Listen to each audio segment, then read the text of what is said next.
There's a ton of Nintendo Switch battery life tests on my channel, so it only makes sense that I test out the battery life of Steam Deck.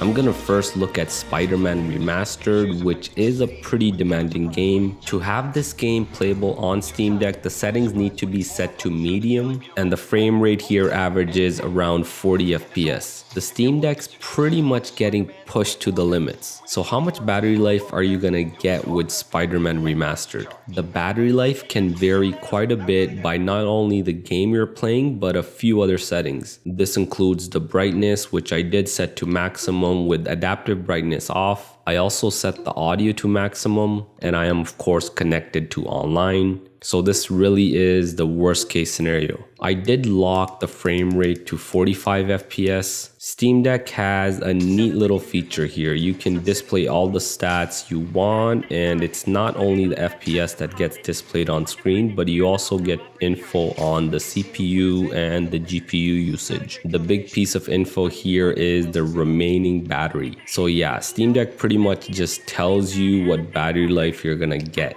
Meaning I shouldn't even really need to test it out. With Spiderman Remastered and the settings I'm using, the Steam Deck is telling me it's gonna last about an hour and a half. So how accurate is that estimate? To find out, I'm gonna test it. Pretty much sit here and play from 100% until the Steam Deck powers off at 0% battery. With the battery at 100%, let's get the test started.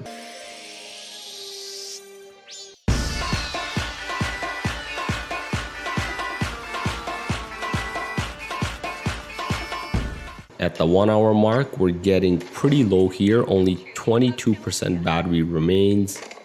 And Spiderman Remastered on Steam Deck powered off at 1 hour and 22 minutes. In case you're wondering, this is a message you get on screen. Out of battery, waiting for Marvel Spider-Man Remastered to shut down. So the 1 hour and 22 minutes that I got in reality, it's actually pretty close to the estimate Steam Deck said 1.5 hours. So I guess it's pretty close.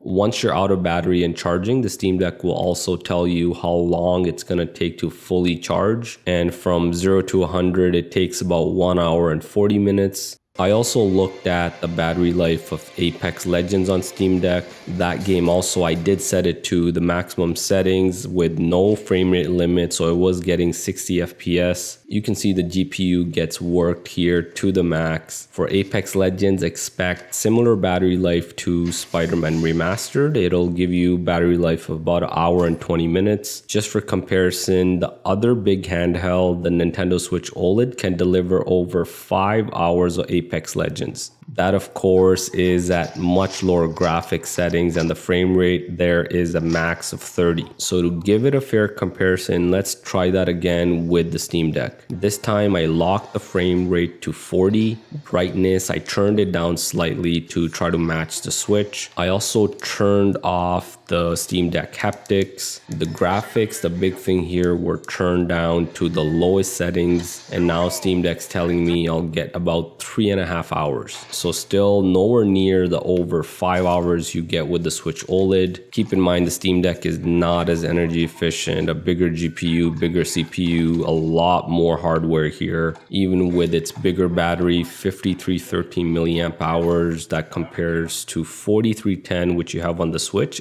It's just not as efficient. Switch OLED of course also has the more efficient OLED screen, but regardless of that, I guess it just shows how well the Switch games are optimized before they get released. They really want to make sure you get reasonable battery life because it is a portable console after all. In fact, when we ignore the OLED screen, the standard Nintendo Switch version 2 also gets pretty good battery life. In a test I did recently, I got about 5 hours and 2 minutes for Apex Legends. That's it for today's video. Let me know if you want to see more comparisons between the Steam Deck and Nintendo Switch.